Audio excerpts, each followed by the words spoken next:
The catastrophe meted out by last year's flood on states across Nigeria, being one of the most prone to flood in West African region, cannot be forgotten in a hurry as this year's rainfall increases. NEMA'S Director General speaks on where Nigeria stands and available efforts to avoid death and destruction in 2023. Moyo Thomas reports. Concerns have been raised over the high volume of rainfall, as report says 19 states and 56 communities have already been impacted by this year's rainfall.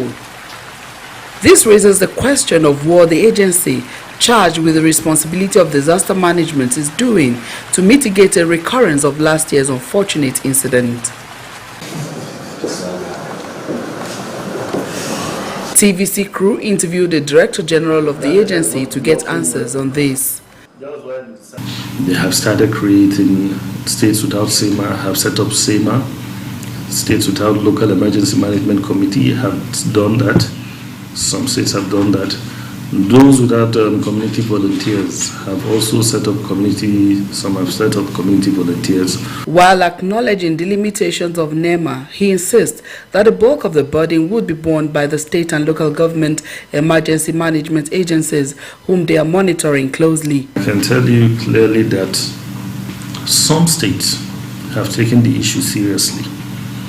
They have gone around, they have started even dredging, clearing, desilting the river, clearing their drainage, clearing the water channel. There has to be more extra seriousness to this. You cannot cage in water. You cannot build on water channel. The Director General wants governors to set aside money from their ecological funds to mitigate flood disasters.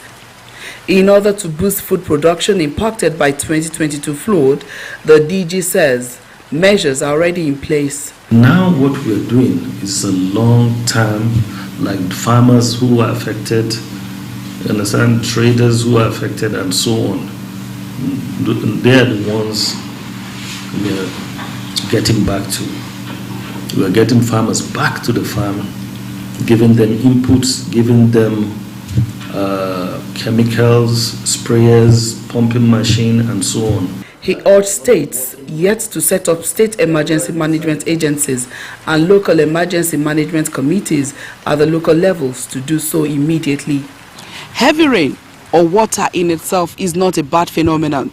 Nigeria only needs to harness it and use it for other beneficial purposes, such as electricity generation, by building more dams and reserving these waters. Moyo Thomas, TVC News, Abuja.